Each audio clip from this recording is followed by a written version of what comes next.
भक्तों, आप सब भक्ति करते हो भगवान को पाने के लिए या फिर अपनी इच्छाएं पूर्ण करने के लिए, अपने जीवन में सुख प्राप्त करने के लिए।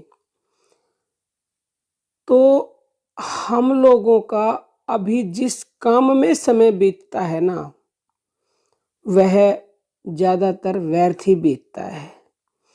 क्यों? क्योंकि जो काम केवल शरीर और इंद्रियों से होता है उसकी कोई विशेष महत्व नहीं होता।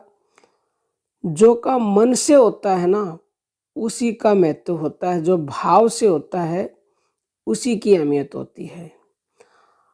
हमें देखना चाहिए कि हमारा मन क्या कर रहा है, हमारा भाव क्या है।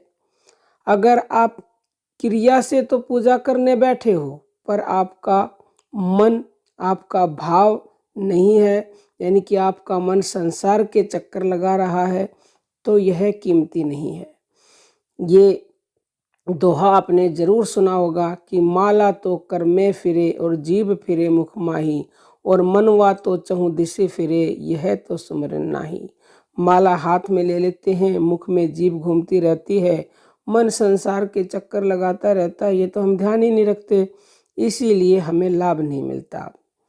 और हम व्रत करते हैं, हम दान करते हैं, हम सेवा भी करते हैं, लेकिन हमें फल नहीं मिलता। क्यों? क्योंकि वो क्रिया हम जैसे करनी चाहिए वैसे करते नहीं हैं। हम आपको एक छोटी सी कथा के द्वारा समझाते हैं।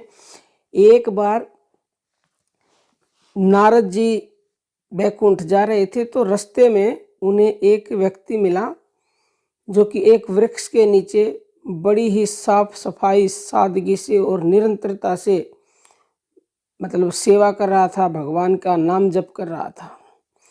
तो उस व्यक्ति ने कहा नारद जी से कि आप बैकुंठ जा रहे हैं तो प्रभु से पूछना कि मुझे दर्शन कब देंगे। तो नारद ने कहा भाई ठीक है, जरूर पूछ दूंगा। उसने देखा नारद जी ने कि इसकी सेवा, ध्यान, भजन, तपस्या प्रशंसा के योग्य है, तो उसने सीधा जा कर के बैकुंठ में श्री हरि को प्रणाम किया और श्री हरि से कहा प्रभु, एक आपका भक्त है, वो बड़ी ही श्रद्धा से आपकी सेवा, भक्ति, ध्यान, भजन, तपस्या कर रहा है और उसकी तपस्या, उसकी भक्ति प्रशंसा के योग्य है।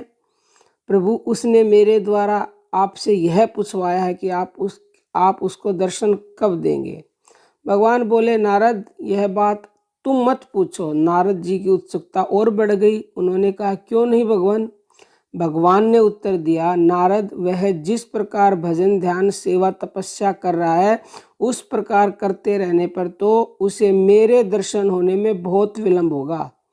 इस प्रकार साधन करने से तो उसे पीपल के वृक्ष के जितने पत्ते हैं उतने वर्षों बाद मेरे दर्शन होंगे। भक्तों ध्यान दीजिए, पीपल के वृक्ष में करोड़ों पत्ते होंगे, यानी कि करोड़ों सालों बाद उसको मेरे दर्शन होंगे।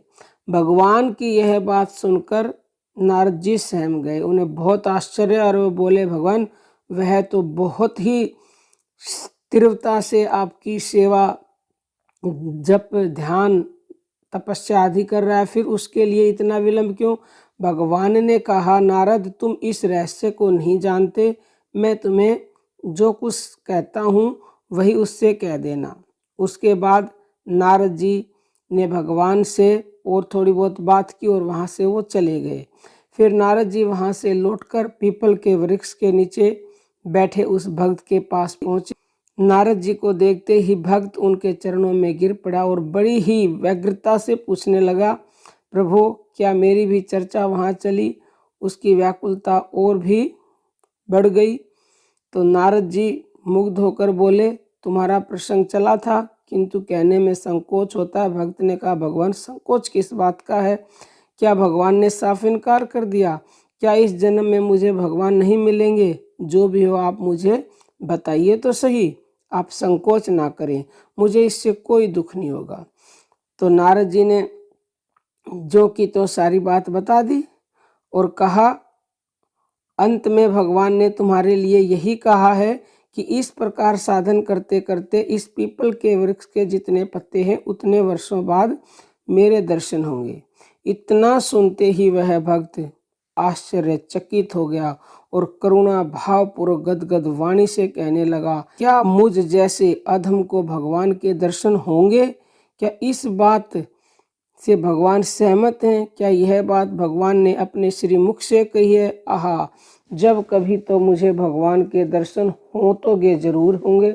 नारद जी बोले, होतोगे सही, क्योंकि भगवान ने ऐसा अपने मुख से कहा है, किंतु होंगे बहुत ही विलंब से। यह सुनकर भगवान के दर्शन अवश्य होंगे।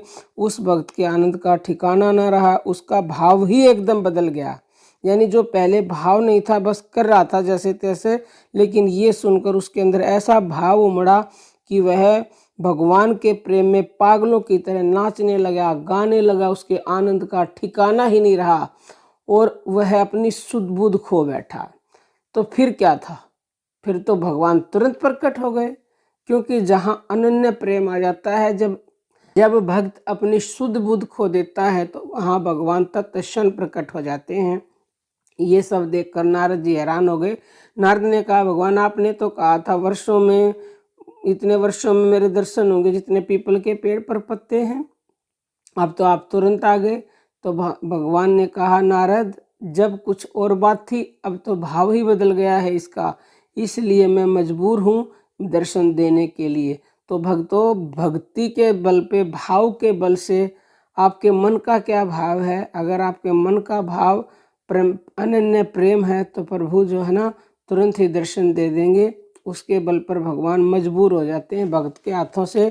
अगर आप ऐसे नाम जप करोगे भाव के साथ, अनन्य प्रेम से, तो तत्क्षण भगवान आपको दर्शन दे देंगे। और दर्शन ही नहीं देंगे, जो भी आपकी मनोकामना होगी वो बिन मांगे पूरी करेंगे। आप मना करोगे ना, तो भी भगवान जबरदस्ती देंगे। जिस प्रकार ध्रुव को जब दर्शन हुए तो ध्रुव ने मना किया कि मुझे कुछ नहीं चाहिए। मना करने के बाद भी भगवान ने उस ध्रुव लोक का उसको राजा बना, सबसे ऊंचा स्थान दिया था। तो आप भी भगवान से को भाव से पुकारिए, भाव से उसे याद कीजिए, उसके प्रेम में विहल हो जाइए, नाचिए गाइए, तो फिर देखिए क्या क्या चमत्कार होते हैं।